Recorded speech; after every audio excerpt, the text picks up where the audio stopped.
실제로 겪은 실화를 바탕으로 한 검통 공포 라디오. 오늘 들려드릴 이야기는 시청자 혁이아빠님께서 보내주신 이야기로 과거 업로드했던 혁이아빠님의 이야기 중 중고차에 딸려온 2명의 귀신과 이어지는 이야기이며, 역시 제가 과거 업로드했었던 나주 흉가의 번개 만남으로 흉가 파티를 결성하여 다녀오셨던 이야기입니다. 과연 어떤 이야기일지 지금 바로 알아보도록 하겠습니다. 이 이야기를 이렇게 늦게 제보하게 될 줄은 전혀 몰랐습니다 라기보단 까먹고 있었다가 제 이야기의 재생 목록을 듣던 중에 갑자기 생각이 났거든요. 그래서 생각난 김에 말씀을 드려야겠다 했습니다. 제가 당시 타고 다녔던 과거의 에마 6호란도를 중고차 시장에서 막 건져온 지 얼마 안 됐을 무렵, 퇴근 후에 방에서 뒹굴거리며 심심해하던 차에 번개 만남을 급하게 구하다가 딱 3명이 걸려들었죠.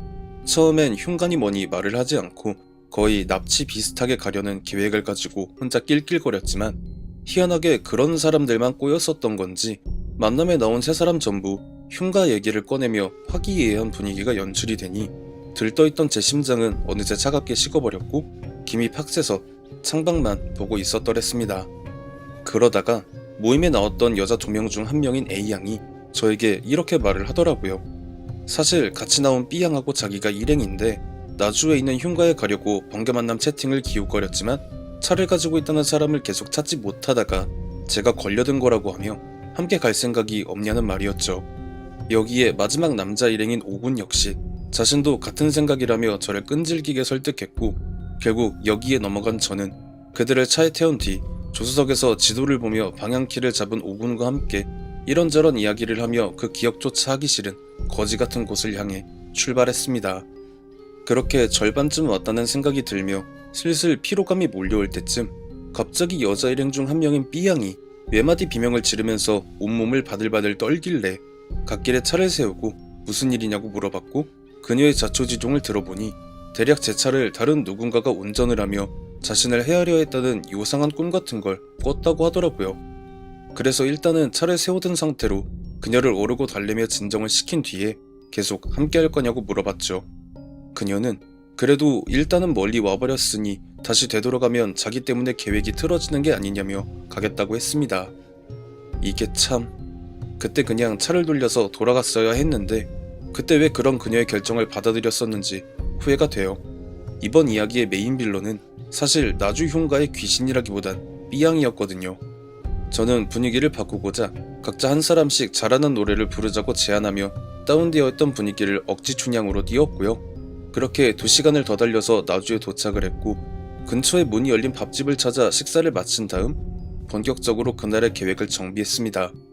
사실 계획이라 할 것도 없었던 게, 당시 번개 만남으로 흉가를 다니던 사람들 사이에 정설로 여겨지던 불문율을 어기지 않을 것과 최대한 조용히 다녀오자가 전부였거든요. 어느 정도 준비가 완료되었다고 생각한 파티원들과 저는 주민분들의 시선을 은밀하게 피해가며 문제의 그곳에 도착했습니다. 그리고 모두가 그 앞에서 얼어붙을 수밖에 없었죠.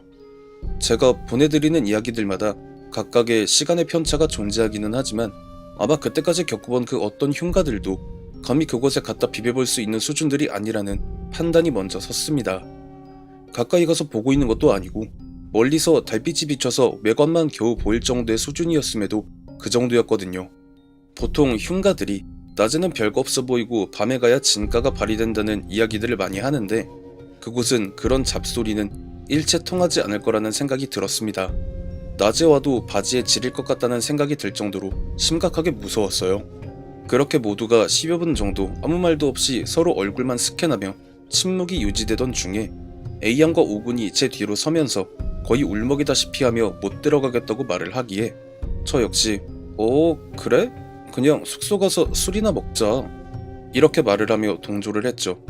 그런데 왜 B양은 아무 말이 없지?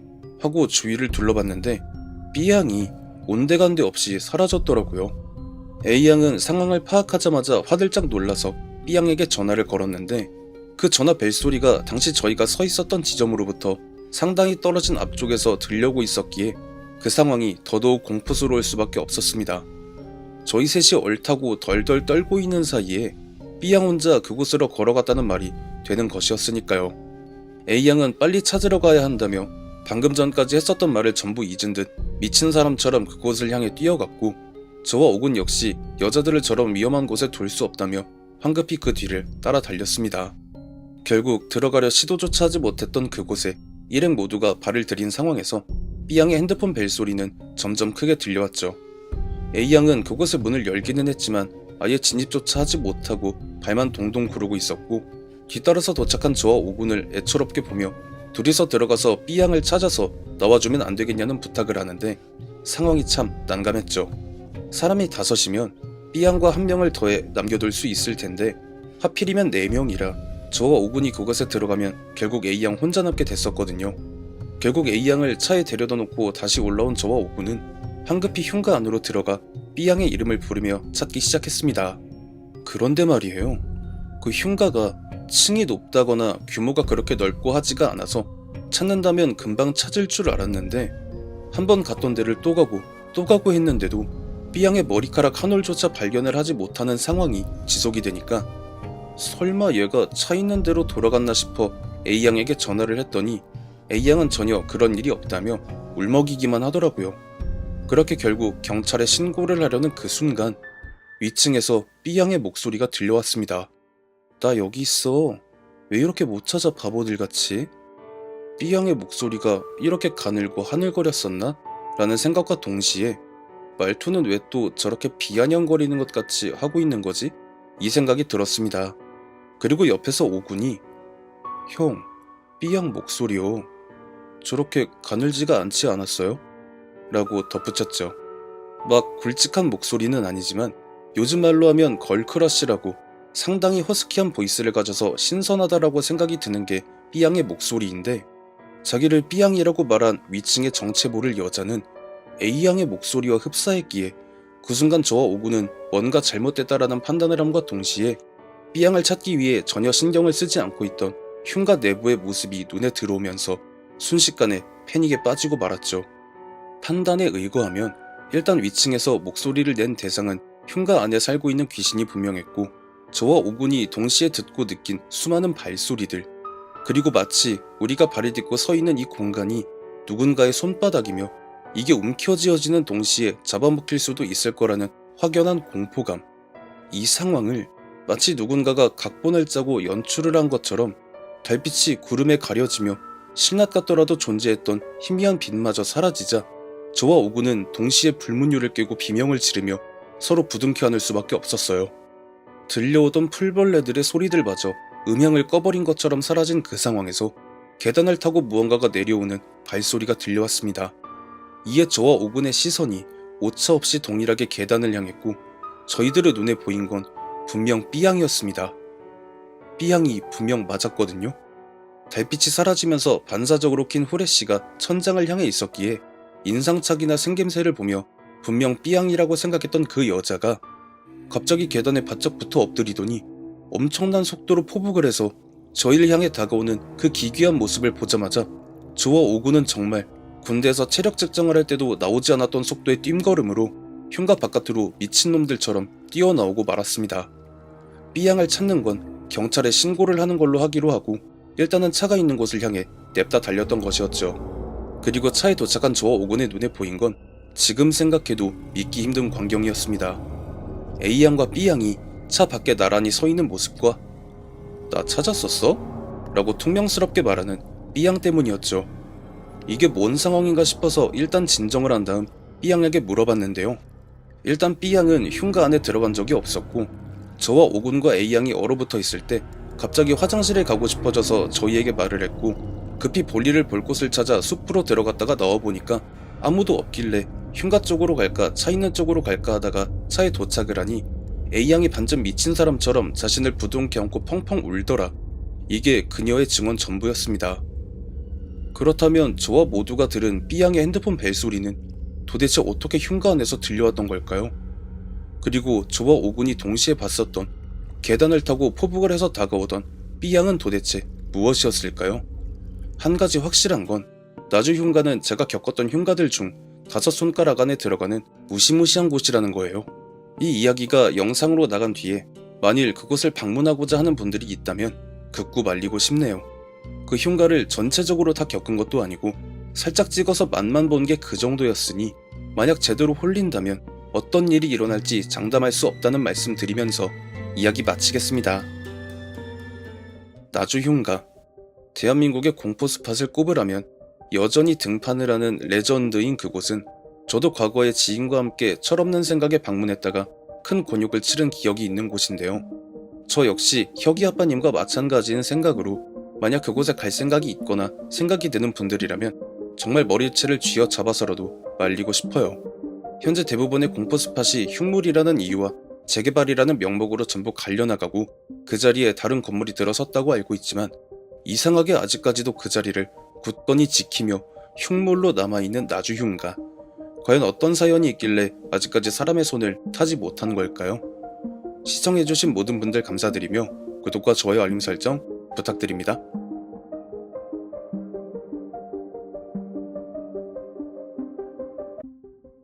실제로 겪은 실화를 바탕으로 한 검통 공포라디오. 오늘 들려드릴 이야기는 시청자 혁이아빠님이 보내주신 이야기로 혁이아빠님께서 군복무를 할 당시에 겪었던 이야기라고 합니다.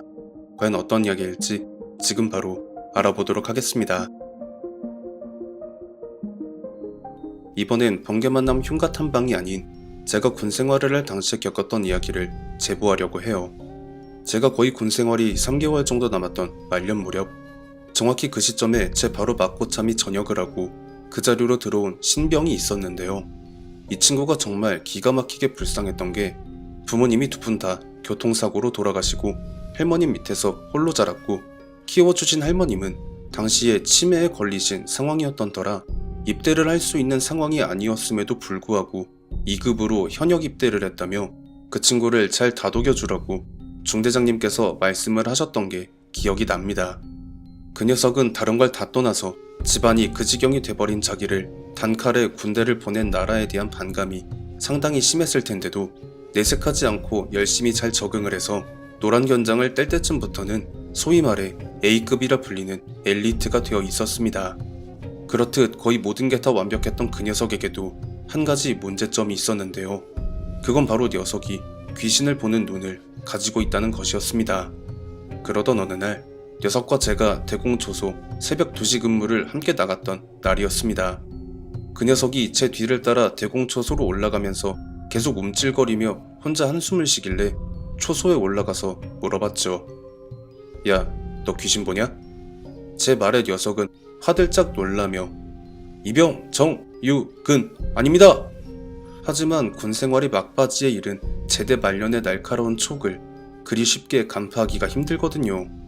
저는 녀석을 30분간 추궁을 해봤지만 한사코어 아니라는 말만 하길래 언제까지 구라를 칠 수 있나 보자며 사수석으로 돌아가서 10분 동안 카운트를 세면서 녀석의 반응을 떠보고 있었고 아니나 다를까 헉 하면서 초소의 외벽에 하이바가 부딪히는 소리가 들리길래 저는 후딱 가서 녀석의 옆구리를 콕하고 찌르고는 이렇게 말을 했죠.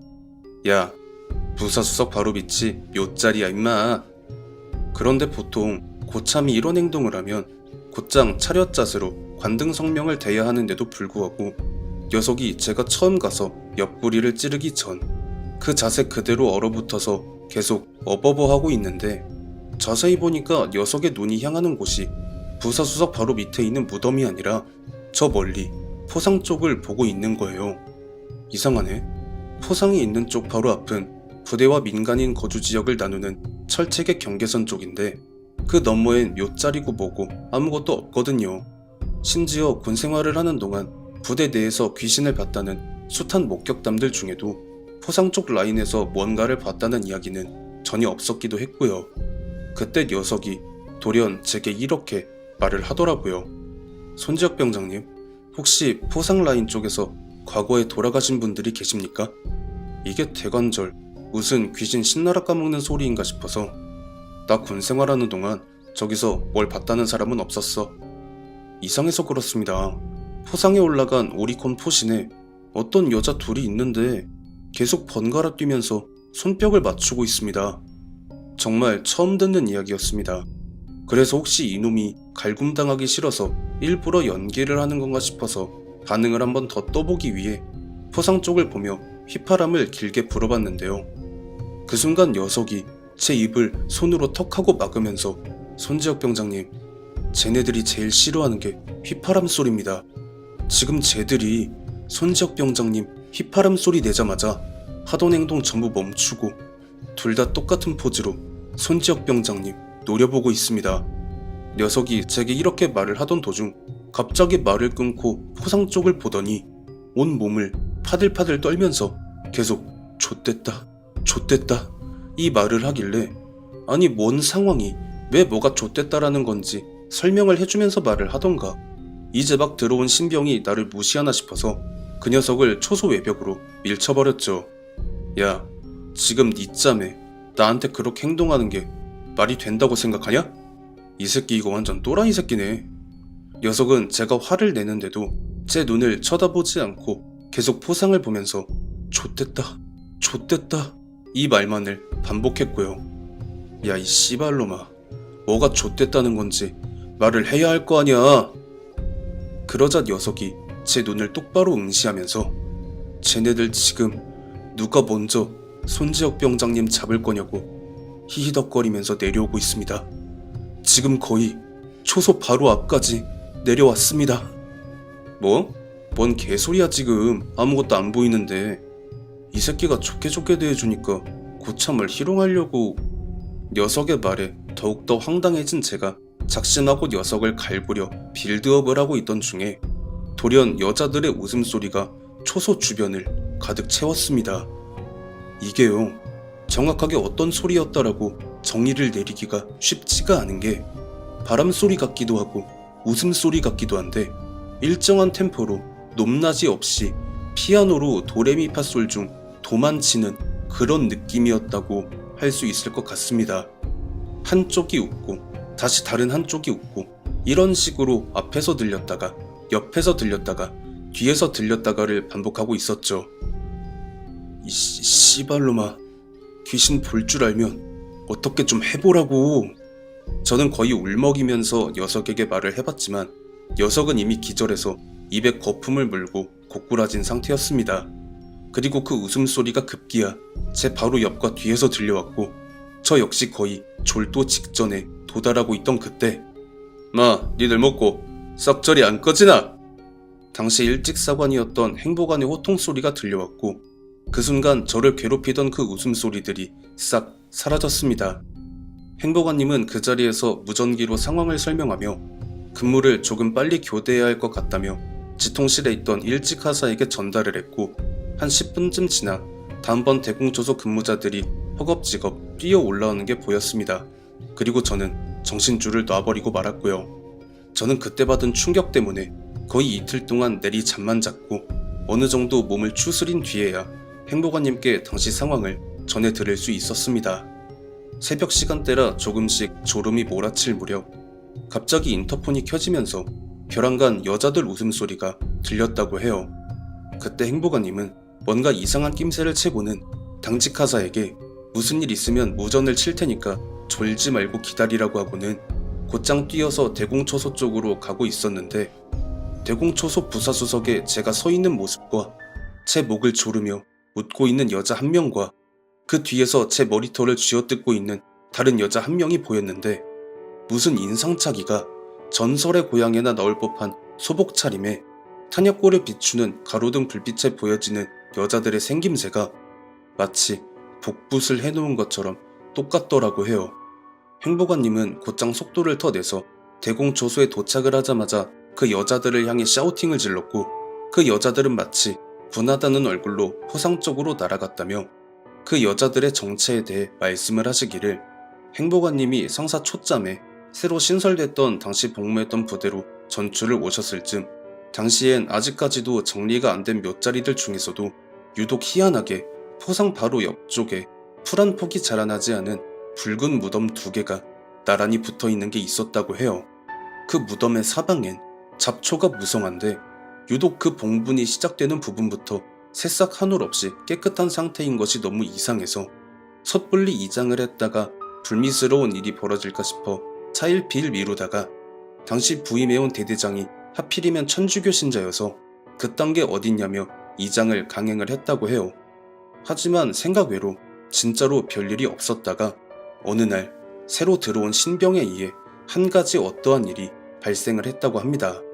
이 군대라는 게 전국 각지에서 별의별 인간 군상이 다 모이는 곳이라 부모님이 장의사라 연기를 느끼는 사람도 있었고 그냥 영안이 있는 사람까지 다양했는데 희한하게 귀신을 봤다는 해당 부류의 사람들의 목격담엔 포상 쪽에서 뭔가를 봤다는 말은 일절 없었다가 제가 복무했던 그 시점으로부터 6년 전쯤에 박수무당 하나가 신병으로 전입을 받는데 전입 첫날 부대 전경을 맞선임에게 소개받다가 그 포상 자리에 멈춰 서더니 만약에 이 포상에서 무언가 보인다는 사람이 나타나게 된다면 뒤도 돌아보지 말고 바로 다른 부대로 전출을 보내야 한다며 원래 이 자리에 있던 무덤의 주인들은 산적에게 안 좋은 일을 당하고 살해된 다음 묘비 없이 그냥 흙만 덮어서 이 자리에 매장이 됐는데 그 한이 너무나 깊어서 어지간해선 연기를 느끼거나 영안을 가지고 있다고 해도 보기가 힘들 정도로 그 한의 크기가 장난이 아니기 때문에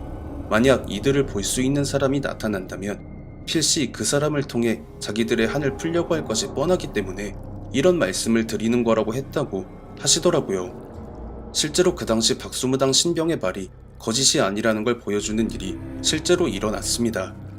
그 신병 녀석이 그날 저와 대공초소에서 그 일을 겪고 난 다음부터 정신 이상 증세를 보였고 흡사 빙의된 사람처럼 벼랑간 여성스러운 행동을 한다거나 녀석의 목소리가 앳된 처녀의 목소리처럼 나온다거나 하는 일이 계속 됐었거든요.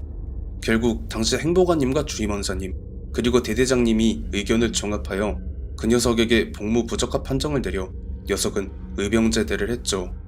죽은 이 거품은 한의 크기로도 그들의 존재를 식별할 수 있다는 그 등급이 존재한다는 걸 그때서야 처음 알게 되었고 제가 제대를 하던 날 행보관님께 녀석의 안부를 물어봤는데요.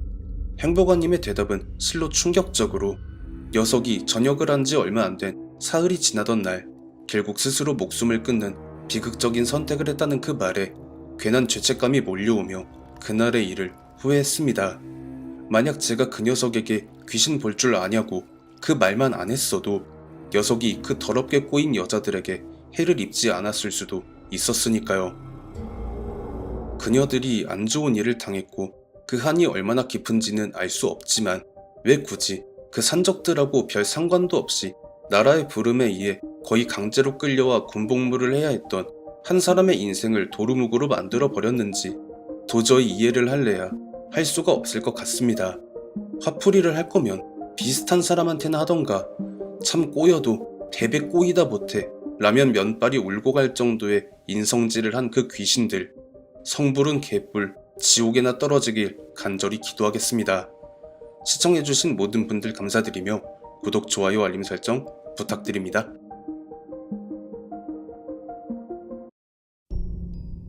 실제로 겪은 실화를 바탕으로 한 검동 공포라디오. 오늘 들려드릴 무서운 이야기는 시청자 혁이아빠님이 보내주신 이야기로 혁이아빠님은 약 20년 전 당시에 성행했던 번개 만남을 통해 흉가 탐방을 하셨던 분이며 흉가 탐방 당시 겪었던 여러가지 이야기들을 제 채널에 간간히 보내주셨었는데요. 이번에는 과연 어떤 이야기를 가져오셨을지 지금 바로 알아보겠습니다. 저는 경남의 화전민터에 다녀온 이후 A양과 인연이 다 연락을 주고받으며 지냈습니다. 그날은 제가 당시 만나던 여자친구를 집에 바래다 준 다음 제가 살던 방으로 가고 있었는데요. 대뜸 A양에게 전화가 걸려오더라고요.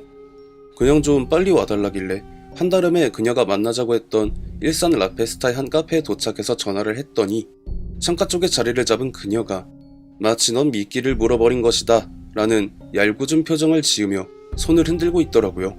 저와 A양은 사이좋게 구름과자를 입에 물고 얼굴을 보지 않고 지내던 그동안 있었던 이야기를 하고 있었는데요. 문득 그녀가 심각한 얼굴을 하면서 저를 쳐다보길래 뭐냐고 물어봤죠. 그랬더니 자기가 사는 곳이 파주 문산 그쪽인데 읍내만 살짝 벗어나도 버려진 폐가가 엄청나게 많다면서 저라면은 그 얘기를 듣자마자 당장 가자고 할 것 같아서 불렀다고 속내를 드러내더라고요. A양에 대한 사심이 아예 없지는 않았어서 못 내키는 척 알았다고 수락을 하자마자 제가 밖에 세워놓은 제 에마에 착석을 하더라고요. 그렇게 A양이 조수석에서 가리키는 방향으로 전력 질주를 한 지 얼마 지나지 않아서 내린 곳은 말 그대로 가로등 불빛 한 점조차 없는 허허벌판의 한가운데였고요. 제 에마의 헤드라이트가 비추는 반경을 보아하니 사람이 전혀 살지 않는 그런 말 같아 보였습니다. 논두렁 한가운데에 나 있는 흙길 사이로 온갖 쓰레기들이 던져져 아수라장이 되어 있는 논들과 저 멀리 희꾸무리하게 보이는 초가집들까지, 아마 제가 기억하기로도 당시 파주에 그런 버려진 마을이 상당히 많았던 걸로 기억해요. 군 생활을 파주 문산 쪽에서 했었기 때문에 전술훈련이나 행군 같은 걸 하게 되면 대부분 주민들이 많이 거주하는 곳보다는 사람들이 오랫동안 살지 않고 버려진 마을들 위주로 했었기 때문에 당시 제 눈앞에 보이던 그 광경들은 색다르다기보다는 뭔가 오랫동안 잊고 있었던 풍경에 대한 익숙함과 그리움, 반가움 같은 느낌과 함께 공포감을 더한 느낌이었다고나 할까요? 그러다가 A양이 메고 있던 커다란 크로스백에 눈길이 가서 그게 뭐냐고 물어봤죠. 제가 신경을 못 쓴 건지 안 쓴 건지는 몰라도 그 전까지는 전혀 그런 가방을 메고 있다는 걸 몰랐었거든요. 제 물음에 A양은 잠깐 머뭇거리더니 이내 제 에마의 앞범퍼에 가방을 내려놓고는 안에 있는 물건들을 하나하나 조심히 꺼내서 나열하더라고요. 자세히 보니 그것들 하나하나가 전부 무속인들이 사용하는 무구들이었습니다. 방울, 칼, 부적, 오색천 등등 그런 걸 눈앞에서 직접 보는 건 처음이었기에 눈이 휘둥그레해졌죠. 추가로 굳이 설명을 안 들어도 A양의 정체를 알 것 같아서 그냥 고개만 끄덕였고요. 다만 왜 무속인인 그녀가 평범한 회사원 코스프레를 한 건지, 또 왜 다른 남자들이 아닌 나를 여기에 데려온 건지가 궁금했습니다. 그리고 그 질문에 대한 A양의 답변은 이랬죠. 지금 눈앞에 보이는 마을이 이 꼬라지가 난 게 오래전에 마을에 상주하던 무당이 신발이 떨어져서 손님이 끊기고 신딸마저 받지 못하게 되자 무속인으로서는 절대 건드려서는 안 될 금기에 손을 댔고, 그 여파로 인해 마을의 수호신들과 정기가 지맥 아래로 잠겨버렸다고 해요. 그런데 그 마을의 정기를 오랫동안 땅 위로 끄집어 올리지 않으면 그 영향이 다른 지역으로까지 넘어가 영향을 끼칠 게 분명한데, 이걸 해결해 보려고 일부러 번개만남으로 흉가탐방을 하면서 일반인 행세를 하며 양기가 상대적으로 강한 남자를 꼬드겨서 데려오면 대부분이 도망가거나 정신을 잃는 상황만 번복됐었는데, 그런 A양의 눈에 들어온 저는 앞서 대동했던 다른 남자들과는 전혀 다른 결과를 가져올 것이라는 걸 확신할 수 있었다는 것이었죠. 한마디로 저를 몸빵용으로 써먹으려고 꼬드겼다라는 개소리를 장황하게 늘어놓은 셈이었어요. 저는 그 말을 듣자마자 개소리하지 말라고 쌍욕을 박아놓고 그대로 차에 올라탄 뒤 문을 잠궈버렸습니다. 그리고 후진기어를 넣고 악셀을 밟으려는데 대뜸 A양이 가부좌를 들고 바닥에 털썩 앉아서는 방울을 흔드는 거예요. 제가 지금 뭘 하는 건가 싶어서 차에서 내린 저는 A양의 어깨를 치면서 지금 뭐 하는 거냐고 물어봤죠. 그랬더니 A양이 눈을 딱 떴거든요. 두 눈에 흰자위만 있는 상태로 섬뜩한 그런 표정을 지으면서 이렇게 말을 하더라고요. 네가 나를 따라서 여기에 들어온 순간부터 넌 내 허락 없이 여기서 못 나가게 된 거야. 그러니까 허튼 수작 부리지 마. 이렇게 말을 하면서 입꼬리를 살짝 올리는데 도저히 장난을 치는 것 같지가 않더라고요. 오죽하면 얘가 다른 사람들하고 짜고 치고 나한테 몰래카메라 같은 걸 하는 건가 생각도 들었었죠. 그렇게 황당한 대치 상황이 이어지던 중에 제 핸드폰이 울리길래 받아봤더니 여자친구였습니다. 지금 어디야? 어쩌자고 그런 데를 따라가? 너 거기로 끌고 간 그년 사람 아니야. 빨리 도망쳐. 이런 말을 하는 당시 여친 또한 A양과 마찬가지로 무속인이었기 때문에 그 말 때문에 더욱 온몸이 굳어질 수밖에 없었죠. 어차피 너는 내 허락 없이 여기서 못 나간다는 A양의 섬뜩한 경고와 A양이 사람이 아니니 빨리 도망치라는 여친의 전화, 그렇게 얼떨결에 A양을 쳐다봤는데 A양이 제가 들고 있는 핸드폰을 정말 죽일 듯이 노려보면서 막 고래고래 소리를 지르는 거예요. 네가 뭔데 다된 밥에 재를 뿌려? 그렇게 고함을 지르며 자리에서 일어나는 A양의 움직임이 비틀거리는 걸 확인한 저는 재빨리 제 에마에 타서 후진을 밟았습니다. 일단 살고 봐야 한다는 판단 때문인지 후미등 불빛밖에 없는 그 상황에서 차선 이탈 없이 직진 차선에 도달했고 헤드라이트에 의존해서 대관절 어딘지도 모를 그 엿같은 곳을 빠져나오는 데 성공했고요. 당시 제 방에 도착해서 문을 열었더니 무복을 곱게 차려입은 여친이 정말 귀신같은 눈초리로 저를 쏘아보더라고요. 뭐 죽도록 얻어맞아도 할 말이 없었지만 그래도 사건에 대한 자초지종을 설명하니 여친이 그때까지 본 적 없는 긴 한숨을 쉬면서 이렇게 말하더군요. 하마터면 악신 섬기는 미친년 대신 몸빵하다가 그 자리에서 죽을 뻔했다고요. 그러니까 당시 여친의 말을 그대로 인용을 하자면 A양이 저를 데리고 간 그 버려진 마을은 이미 의식을 위한 준비가 다 끝나 있는 상태였는데 의식을 하기 위해선 보통의 남자보다 양기가 몇 배는 더 강한 남자를 데려가서 그 짐에게 흐르는 중심에 말뚝박기를 해야 마무리가 된다고 해요. 그 말인즉 저를 그 버려진 마을의 중심에 장승목처럼 박아넣어서 수호신 역할을 강제하게 해서 마을에 뿌려진 악한 기운을 정화하려 했다는 그런 이야기였죠. 의식을 진행하면서 자신한테 날아오는 살들을 전부 받아낼 몸빵용으로 쓰다가 제 육신이 죽으면 영혼을 뽑아내서 알박기를 할 요량이었다는 A양의 행동에 대한 진실을 알고 나니까 이건 소름이 돋는 수준이 아니라 온 몸이 식은땀으로 젖을 정도로 무서웠어요. 그렇게 몸에 들러붙은 악한 기운을 떨어내기 위해 여친이 간소하게 굿을 진행했고 굿이 끝나고 어느 정도 안정을 되찾은 저는 여친에게 물어봤죠. A양이 왜 그런 짓을 하는 거냐고요. 섬기는 신이나 영역은 달라도 어쨌든 같은 무속인이니 알만하지 않을까 해서 했던 제 질문에 여친이 이렇게 말을 하더라고요. 조상대대로 상속받아온 땅이 그 마을에 속해 있는데 A양이 말했다시피 그 땅에는 악한 기운이 스며들어서 사람이 살 수 없게 되니까 자연스레 그 땅이 가지고 있던 가치는 휴지 조각이 됐을 것이고 땅에 다시 사람이 살게 해서 가치가 높아져야만 그 땅을 팔아서 자기 손에 돈을 쥘 수 있으니 그랬을 것이 뻔하지 않겠냐는 말이었습니다. 한마디로 고작 돈 때문에 자기랑 별반 상관도 없는 남자들을 데려다가 희생시키려 했다는 게 너무 끔찍했습니다. 추가로 당시 여친이 했던 말이 아직도 소름 돋게 기억에 남는데요. A양이 저보다 앞서 그곳에 데려갔던 남자들은 진작에 죽었고 그 영혼들 역시 짐에게 한가운데 강제로 박혀서 아우성 치고 있을 거라는 말과 그 의식을 마지막으로 장식할 재물이 바로 저였다는 그 말이었습니다. A양의 의식을 시작하기 직전에 만약 당시 여친에게 전화가 오지 않았다면 저는 지금쯤 그 짐에게 한가운데 박혀 있을까요? 제가 공포라디오 채널을 운영하면서 받아온 갖가지 사연들 중에서 단연 무서운 건 역시 사람이 무서운 이야기 같습니다. 순전히 돈 때문에 무고한 남성들을 꼬드겨서 강제로 의식을 행하고 악한 기운을 대신 받아낼 액바지로 사용을 하다가 그 생명이 다하는 즉시 영혼을 뽑아내어 정화시켜야 할 땅의 한가운데 박아서 장승목처럼 사용을 하려 했던 A양. 혁이 아빠님이 보내주신 이야기의 끝엔 당시 혁이 아빠님이 희생을 당할 뻔 하셨던 것으로 추측되는 그곳엔 현재 신도시가 들어서 있다는 말과 함께 그 주소지가 같이 적혀 있었으나 이 영상에서는 굳이 밝히지 않으려 합니다. 어쨌든 A양은 결국 다른 남성을 희생시켜서 자신의 목적을 완수한 셈이네요. 시청해주신 모든 분들 감사드리며 구독과 좋아요 알림 설정 부탁드립니다.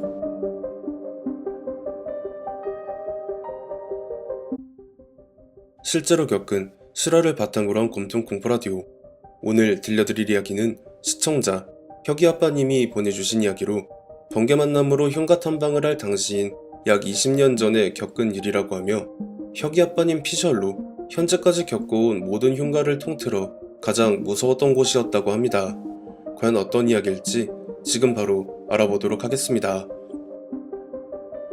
지난주 토요일쯤 제가 보내드린 이야기의 전편이 묶인 장편 영상을 보고 나서 생각보다 오랫동안 사연 제보를 하지 않았었다는 걸 깨닫고 부랴부랴 제가 겪었었던 일들 중 하나를 꺼내봤습니다.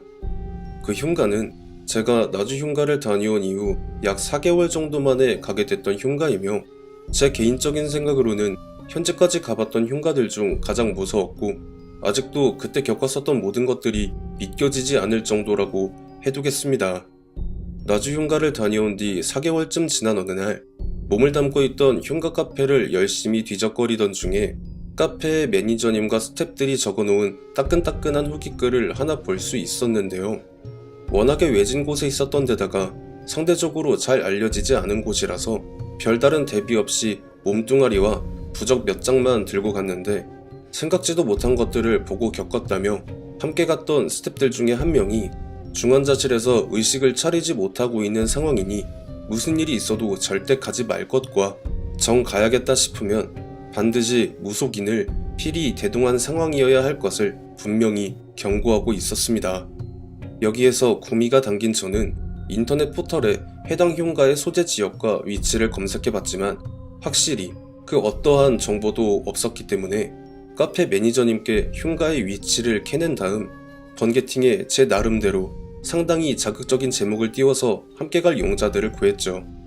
단 20분이 채 지나지 않아 모이게 된 일행들에 대해 소개를 하자면 심령현상 연구를 주로 하고 있다던 22살의 A양이 있었고요. 이제 갓 신내림을 받은 따끈따끈한 신력이 자랑거리라고 떠들어대던 25살의 B군, 마지막으로 해병대 부사관인 중사로 전역을 했다는 31살의 C군까지 총 3명, 그리고 저를 포함해서 총 4명의 인원이 모였더랬습니다. 사람이란 게 모름지기 얼굴을 마주하고 탐색을 해보기 전까지는 모르는 법. 요즘처럼 SNS가 활성화되어 있지도 않았던 시절이라 각지각곳에 온갖 뻥쟁이들이 난립하던 시기였던 터라 저는 각자를 상징하는 물건들을 하나씩 챙겨올 것을 주문했었죠. 저야 뭐 수많은 번개 만남으로 흉가를 다녀온 흔적이 이곳저곳에 묻어있는 저의 애마가 곧 저라는 사람 그 자체를 상징하기에 다른 물건은 챙기지 않았고, A양은 수맥 탐지봉을 비롯한 전자기장 탐지기를 가져왔으며 B군은 아예 나 무속이니오 하는 물건을 싹 다 챙겨서 왔으며, 마지막으로 C군은 자신이 입던 전투복과 전투모를 그대로 입고 오는 등 그들이 전부 뻥쟁이가 아니라는 걸 확인한 저는 그들을 제 에마에 태운 뒤 카페 매니저님을 통해 입수한 그 문제의 흉가로 출발을 했죠. 그렇게 달리고 달려서 흉가의 턱 밑까지 도착을 했는데 갑자기 조수석에 타고 있던 B군이 저에게 말을 하기를 도대체 그 흉가가 어떤 곳이길래 아직 도착을 하지 않았는데도 이런 기운을 내뿜고 있는 거냐고 하더라고요. 심한 독감에 걸려서 머리를 쉴 새 없이 두드려댈 때의 두통과 거의 흡사하면서 과식을 해서 급체를 한 것 마냥 속 내부가 전부 뒤집어지는 감각 때문에 정신을 못 차리겠다고 하소연을 하는 것이었습니다. 그러면서 차에서 득달같이 내려서는 속에 있는 모든 걸 다 고통스럽게 개워낸 B군은 몇 발자국 앞으로 가더니 어느 한 지점을 짚으면서 형님, 아무래도 형님이 찾는 흉가가 요 위에 있는 것 같은데요? 라고 하자 해가 진 지 한참이 지나 앞이 안 보일 정도로 어두웠는데 B군이 가리키는 그 방향 쪽으로만 마치 횃불로 밝힌 것처럼 환해지는 도저히 믿기 힘든 그런 현상이 벌어지는 거예요. 그리고 B군의 손가락이 가는 방향을 올려다보니 낡은 슬레이트 지붕이 다 떨어져서 붕괴 직전으로 보이는 폐가가 하나 보였고요. 그렇게 A양과 B군 그리고 저까지 전부 얼어붙어서 올라갈지 말아야 할지에 대해 고민을 하고 있을 쯤에 C군이 대뜸 그 길 쪽으로 가더니 이까짓 게 뭐 별거냐고 막 혼자 씩씩대면서 해병대 병사들이 귀신을 잡는다면 부사관들은 귀신들 대장도 때려잡을 수 있다고 하면서 군홧발로 우악스럽게 길을 짓이기며 올라가는 그 모습을 따라 다 함께 그의 등 뒤편에 서서 천천히 그 흉가를 향해 올라갔죠. 하지만 막상 그 흉가를 눈앞에 두고 보니 C군 역시 바짝 긴장한 티가 역력했고 여기서 B군이 그냥 철수할 것을 권하고 말았는데요. A양이 손에 쥐고 있던 수맥 탐지봉이 혼자 트위스트를 추고 있고 역시 A양이 허리에 차고 있던 전자기장 탐지기가 연신 효과음을 내면서 요란하게 울고 있는 통에 저와 A양 역시 B군의 말에 동조를 하며 역시 가지 말라고 하는 곳엔 오는 게 아니구나라는 걸 여심히 실감하는데 C군이 대뜸 흉가의 입구로 돌진하더니 대문을 말 그대로 뻥 하고 차면서 그 안으로 들어가는 거예요. 여기서 모두가 아연실색을 할 수밖에 없었죠. 그런데 여기서 벌어진 정말 믿기 힘들 정도로 놀랍고 공포스러웠던 상황이 뭐였냐면 문을 걷어차고 흉가 안으로 들어간 C군이 뭔가를 본 듯 우두커니 서서 왼쪽 방향을 주시하고 있었는데 그런 C군이 마치 누군가에 의해 강제로 끌려가는 듯한 모션을 모두가 봐버린 것이었습니다. 정체를 모를 누군가에게 잡힌 건지 순간 당황하던 C군은 말 그대로 C자형으로 몸이 꺾이더니 그대로 왼쪽 방향으로 사라져버린 거예요. 문제는 그 상황도 상황인데 B군이 여기서 저와 A양에게 꺼낸 말이 A야, 그리고 형님, 우리 그냥 저 사람 버리고 도망가야 할 것 같은데요? 라고 하는 거예요. 저는 그게 뭔 개소리냐고 B군에게 따져 물었는데 C군이 그렇게 끌려가면서 흉가 안에서 어떤 여자의 목소리가 들려왔다고 해요. 너는 내가 죽인다. 꼭 죽인다. 라는 말이. 그런데 그 말이 진짜 한이 맺지다 못해 완전히 악 그 자체가 되어버린 무언가가 강한 노기를 띠고 한 말이라는 거였죠. 무슨 한이 그렇게 깊은지는 아직까지 잘 모르겠지만 한 가지 확실한 건 그 살기의 대상이 저와 A양을 비롯한 B군에게는 향하지 않는다는 것이었습니다. 이대로 C군만 저 존재에게 던져주고 간다면 우리들한테 그 여파가 미치지 못할 것만은 분명하다고 말을 하는 B군의 눈에는 우리라도 살아야 한다라는 의도가 아니라 정말 어쩔 수 없다라는 절망감이 가득 서려 있는 게 눈에 확연히 보일 정도였고요. 그렇게 B군의 말에 따를지 C군을 구하러 갈지 갈팡질팡하고 있는 사이 흉가 안에서 물건이 깨지고 부서지는 요란한 소리가 들려옴과 동시에 거의 넝맛 조각이 된 갈갈이 찢겨진 전투복이었던 것을 걸친 C군이 온 몸에 피칠갑을 한 상태로 숨을 몰아쉬면서 대문 앞까지 달려나온 모습이 보이길래 저는 일단 살리고 봐야 한다며 C군에게 달려갔는데요.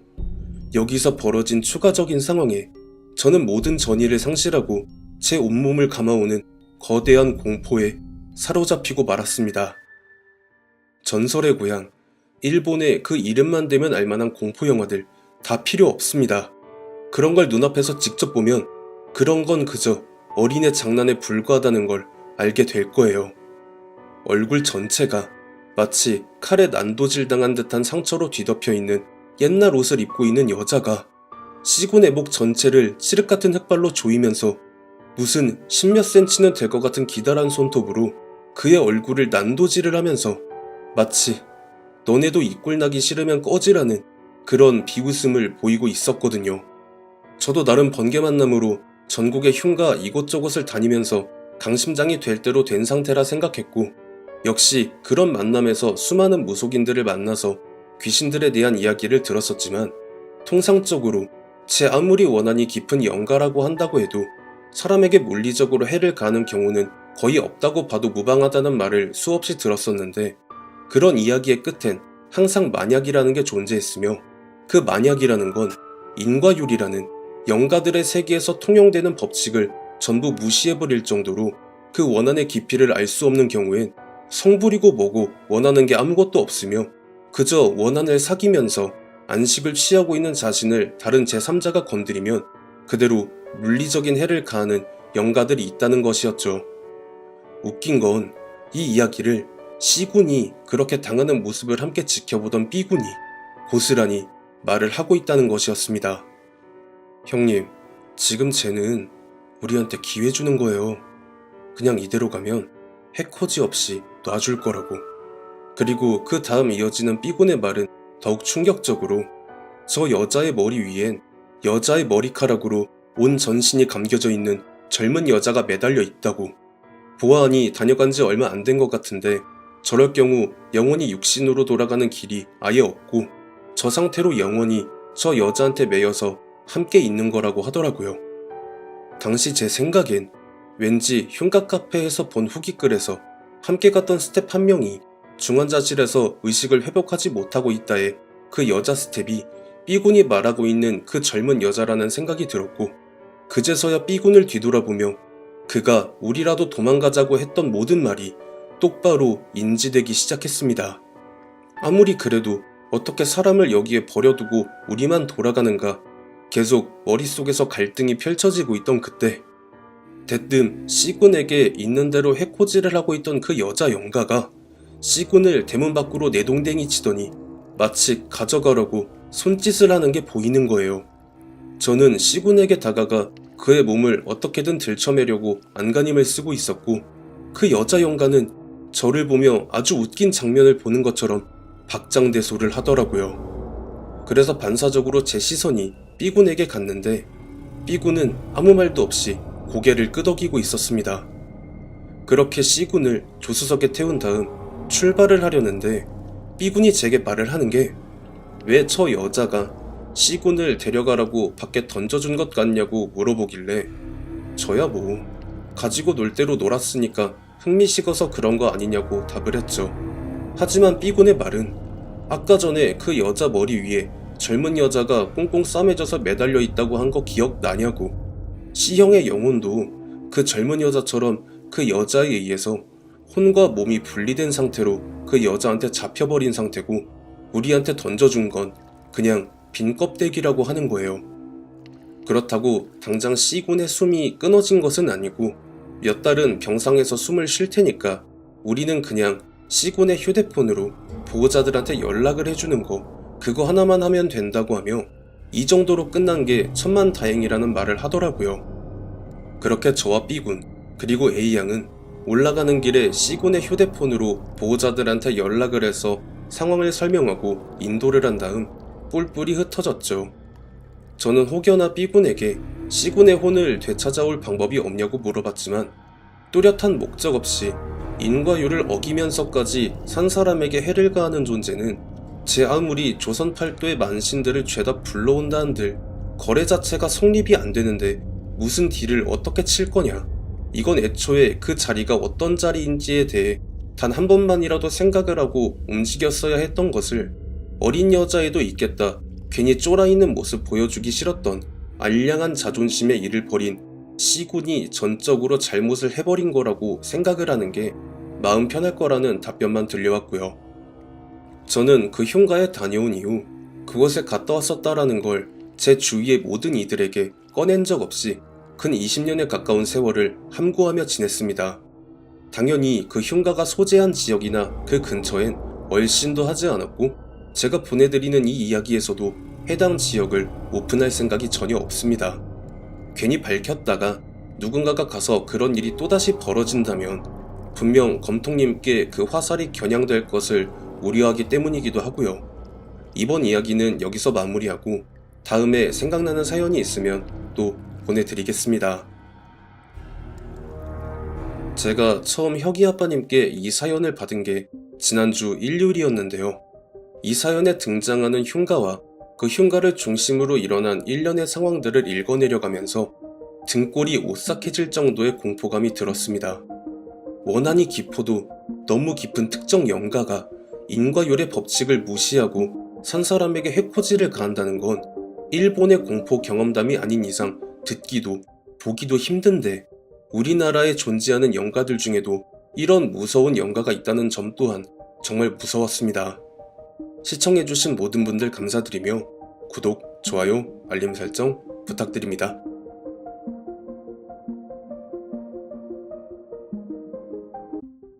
실제로 겪은 실화를 바탕으로 한 검통 공포라디오.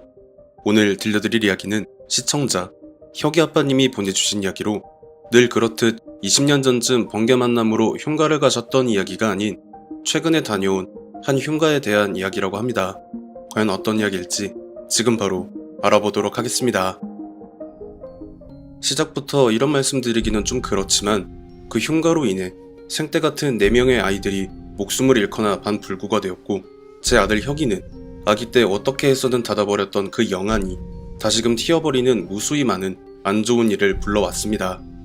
원래는 20년 전에 번개 만남으로 흉가를 갔었던 이야기 혹은 제 가정사를 제보를 해드렸었지만 이번에는 비교적 가장 최근인 2년 전에 우연한 계기를 통해 가게 되었던 그 흉가에 대해 제보를 하려고 합니다. 이게 피는 못 속인다고 해야 할지 첫째 혁이가 저한테 무슨 사진 하나를 보여주면서 주말에 친구들하고 여기에 다녀오려고 한다길래 그래 어디 놀러가니? 하며 그 사진을 본 저는 그야말로 경악을 금치 못했죠. 왜냐하면 그 사진은 누가 봐도 흉가였거든요. 아니 이놈이 돌았나 하면서 엉덩이를 풀스매싱으로 후려치면서 절대 저런 곳엔 갈 생각도 하지 말라며 강하게 엄포를 놨죠. 저야 젊었을 때 철없는 생각에 전국의 흉가를 다닌 거였지만 제 이야기를 보신 시청자분들이나 구독자분들은 아마 아실 거예요.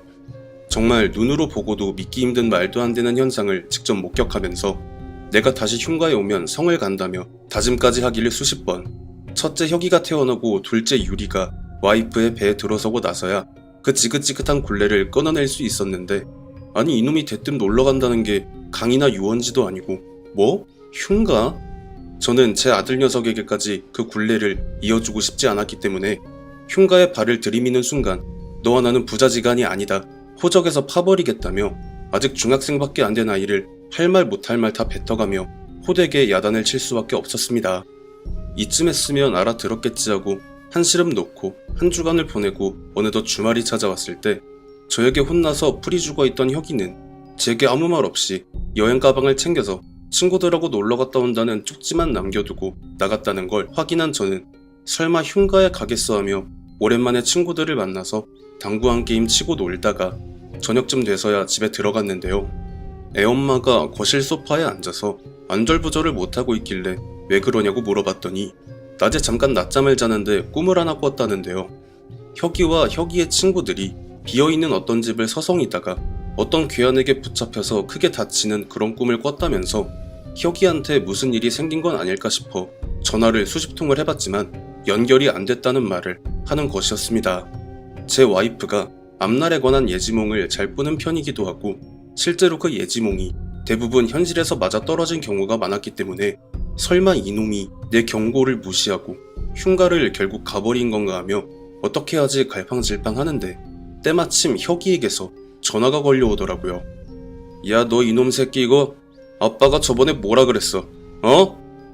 전화를 받자마자 있는 힘껏 고함을 질렀는데 전화기 너머로 들리는 목소리는 혁이의 목소리가 아니었고 비슷한 또래의 남자아이의 목소리였죠. 그게 혁이가 지금 많이 이상해요. 아무래도 혁이와 함께 흉가에 간 혁이의 친구 같아 보이는 상황에 저는 긴 말 안 한다고 너희들이 지금 있는 위치랑 주소 찍어서 보내라고 하니 한 5분쯤 지나서 흉가의 윤곽과 대략적인 위치를 적은 주소 같은 게 MMS 메일로 오길래 곧장 경찰에 신고를 하고 저는 자차를 타고 그 흉가로 출발을 해서 신호위반까지 해가며 제발 혁이가 무사하기만을 빌며 1시간 정도 내달렸을 때 내비가 목적지에 도착했다고 안내 음성이 들렸고 차의 헤드라이트를 전방으로 켜놓은 뒤 전등을 들고 내려서 어디쯤인가 하며 걸어보니 혁이의 친구가 보내준 그 사진과 정확하게 일치한 그 흉가의 모습이 보이더라고요. 그런데 그 흉가가 보이면서부터 어딘가 이상한 게 조금씩 같이 보이기 시작하더군요. 봉분인가? 누가 흙으로 동그랗게 반듯하게 쌓아 올린 무덤처럼 생긴 봉분이 그 흉가를 에워싸고 있는 그 기괴한 광경이 말이에요. 그리고 이게 한밤중이고 주변에 민가도 사람 인기척도 없이 도로의 한 귀퉁이에 경작되다가 만 논밭 한복판에 그런 것들이 보이니까 마치 흉가가 들썩들썩하고 움직이는 것처럼 보이는 환시까지 보이기 시작하면서 마음 한켠 깊은 곳에 거대한 공포가 새겨졌죠. 당장 혁이와 그 친구들을 구하러 가도 모자랄 판에 이곳 들어갈 수 있는 곳이기는 한가? 라는 의문과 공포에 질려 그 자리에 선 채로 움직이지 못했습니다. 저는 한때 번개 만남 흉가로 자주 함께했던 그 무당 친구의 말을 떠올리며 그 공포감을 억지로 떨쳐내려 애썼고요. 형님, 잘 생각해보세요. 결국 해코지를 당하는 건 내 심기를 거슬리게 한 누군가잖아요? 이걸 반대로 뒤집어서 보면 결국엔 나를 빡치게 한 특정 대상을 조지는 데에 정신이 팔린 귀신이 누가 들어와서 가만히 서서 아무것도 안 하고 있으면 절대 건드릴 일이 없다는 말이 되는 거죠. 저는 그렇게 급하지 않게 천천히 조금씩 그 흉가를 향해 발을 내디뎠고 혁이의 휴대폰으로 전화를 걸었는데 확실히 그 안에 아이들이 있다는 걸 알게 됐죠. 흉가 안으로 들어간 제 눈에 보이는 건 기절하여 바닥에 엎어진 혁이와 아이들의 모습과 아이들의 숫자와 일치하는 검은 사람의 형체들이 아이들의 위로 올라앉아서 날카로운 무언가로 아이들을 쿡쿡 찌르는 모습이었습니다. 여기서 흉가를 처음 봤을 때 보였던 그 봉분의 숫자를 떠올려보니 정확히 5개였고 그 검은 사람의 형체 역시 5개였죠. 역시 혁이와 아이들의 숫자가 5명인 걸 확인하면서 어떻게 이렇게 절묘하게 상황이 진행될 수 있을까라는 의문이 생기더라고요. 저는 일단 다시 차로 돌아가서 20년 전처럼 흉가에 방문할 때 간단히 예를 표했던 것과 동일한 방법으로 조그마한 좌상과 음식들을 챙겨서 다시 흉가 안으로 들어간 뒤에 상을 차려놓고 아이들의 몸을 깔고 앉아 시덥잖은 장난을 치고 있는 그들을 위해 제사를 드리면서 아이들을 대신해 제가 사죄 드리겠다. 아들 가진 애비의 심정으로 부탁 좀 드리겠다. 한낱 어린아이들의 치기로 인해 벌어진 일이니 용서해달라며 거듭 청을 했는데요. 그러는 사이에 그 검은 형체들, 즉 귀신들이 제가 차린 상 앞으로 335 몰려들더니 미친 듯한 속도로 음식을 먹어치웠습니다. 그리고 식사를 다 마친 그들이 자리에서 일어서서는 대충 대장처럼 보이는 귀신 하나가 제 앞으로 와서 말을 하는 게 너의 갸륵한 치성을 봐서라도 네 아들로만 하나는 살려주겠다고. 대신 나머지 4명은 죽을 때까지 따라가서 괴롭힐 거라고. 이 말을 하면서 서서히 사라졌고, 때마침 신고를 받고 출동한 그 지역의 경찰들이 와서 상황을 조사하며 그날의 일이 마무리가 되었죠. 다음날 조사를 다 받고 귀가한 저는 그날 살면서 처음으로 혁이에게 매를 들이밀었고, 잘못했다고 울며 비는 혁이를 무자비하게 매질을 했습니다. 네가 무슨 짓을 한 건지 알고는 있느냐고. 왜 조용하게 안식을 취하는 사람들의 공간에 찾아가서 행패를 부려서 이 사달을 만들었냐고 하면서 말이에요. 한참 동안의 메타적이 멈추고 저는 혁이에게 흉가에서 무슨 짓을 했는지 낱낱이 고하라고 했고, 혁이의 말을 듣고 나니 어이가 없어서 말문이 막히더라고요. 흉가 주변에 있던 무덤 5개를 보고는 한 명씩 그 무덤 위에 올라가서 밟고 뛰고 인증샷까지 찍은 다음 흉가 안으로 들어가서 손에 잡히는 나무 막대기로 내부에 남아있던 집기류들을 전부 부숴버린 뒤에 세상에 귀신이 어딨냐며 고함을 지르면서 청소년들은 입에 대서는 안 될 그것과 그것을 바닥에 깔아놓고 말 그대로 난장판을 벌였으며, 그렇게 한참 동안 웃고 떠들다가 갑자기 무언가로 머리를 강하게 얻어맞는 느낌이 들면서 정신을 잃었다는 말이었습니다.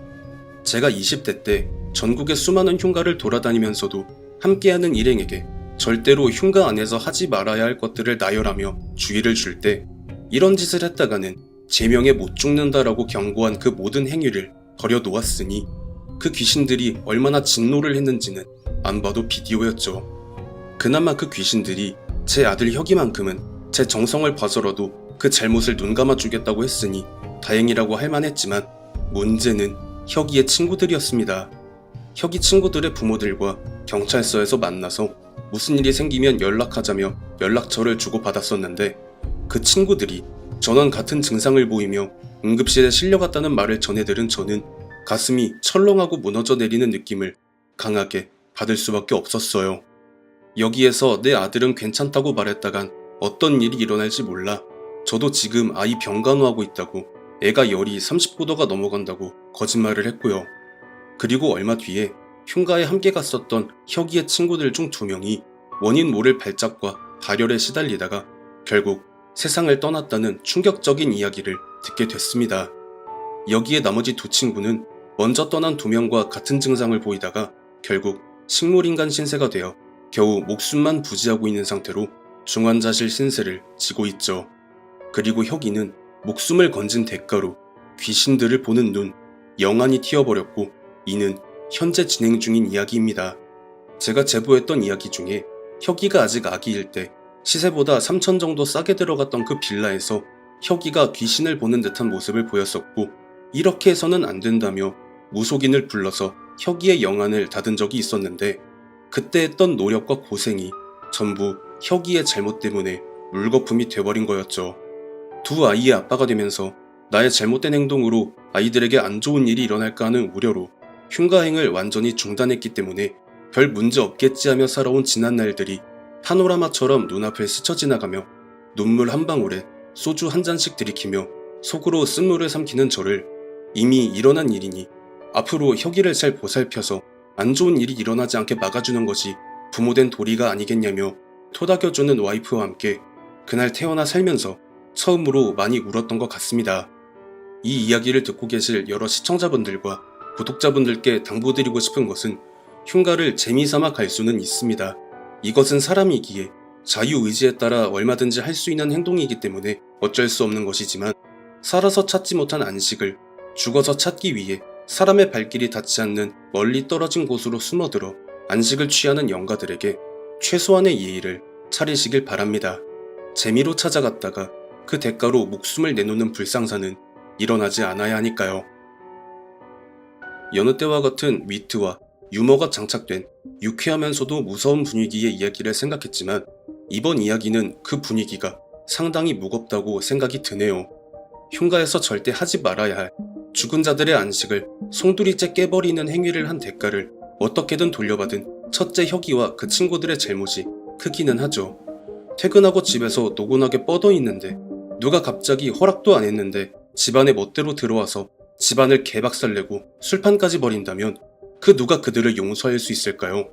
그나마 혁이 같은 경우는 혁이 아빠님께서 그 귀신들에게 작게나마 성의를 보이며 용서를 빌었던 덕에 목숨만은 건질 수 있었으나 목숨을 건진 대가로 영환이라는 저주를 안게 되었으니 혁이 아빠님의 상심이 얼마나 클지 감히 가늠조차 되지 않습니다. 시청해주신 모든 분들 감사드리며 구독, 좋아요, 알림 설정 부탁드립니다.